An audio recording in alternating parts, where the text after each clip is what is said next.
పేదవాడి పక్షాన నిలబడతాం, ప్రజా గొంతుకై నినదిస్తాం. వాయిస్ ఆఫ్ వాయిస్లెస్, తెలుగువారి మనస్సాక్షి సాక్షి టీవీ. సాక్షి టీవీ ప్రసారాల కోసం మీ స్థానిక కేబుల్ ఆపరేటర్ను వెంటనే సంప్రదించండి. వార్ 2 విజయం అనేది ఎన్టీఆర్ కంటే కూడా హృతిక్ రోషన్కు చాలా కీలకం. ఎందుకంటే వార్ 1 రిలీజ్ అయిన తర్వాత నుంచి హృతిక్ బ్లాక్ బస్టర్ కొట్టలేదు.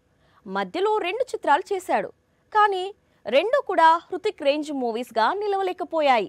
ఈ దశలో వార్ 2 ఘన విజయం గ్రీక్ గాడ్కు మస్ట్గా మారింది. 2019 అప్పుడు వార్ 1 రిలీజ్ అయింది. Hrithik Roshan, tiger Shroff multi starrer movie కావడంతో అంచనాలు భారీ స్థాయిలో కనిపించాయి. అందుకు తగ్గట్లే వార్ 1 హీరోలు పర్ఫామ్ చేశారు.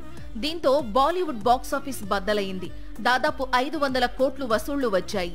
వార్ రిలీజ్ తర్వాత బాగా గ్యాప్ తీసుకుని హృతిక్ తమిళ సూపర్ డూపర్ హిట్ విక్రమ్ వేద హిందీ రీమేక్ లో నటించాడు. కానీ ఈ చిత్రం పెద్దగా ఇంప్రెస్ చేయలేకపోయింది.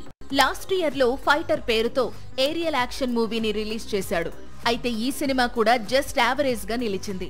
పఠాన్ తో 1000 కోట్లు కొల్లగొట్టిన సిద్ధార్థ్ ఆనంద్ ఫైటర్ ను తెరకెక్కించినప్పటికీ ఫైటర్ కేవలం 350 కోట్లతో సరిపెట్టుకోవలసి వచ్చింది. ఇప్పుడు వార్ 2 తో హృతిక్ కంబ్యాక్ ఇస్తాడని, ఎన్టీఆర్ తో కలిసి బాలీవుడ్ కు 1000 కోట్లు కురిపిస్తాడని హిందీ ఇండస్ట్రీ చాలా ఆశలే పెట్టుకుంది.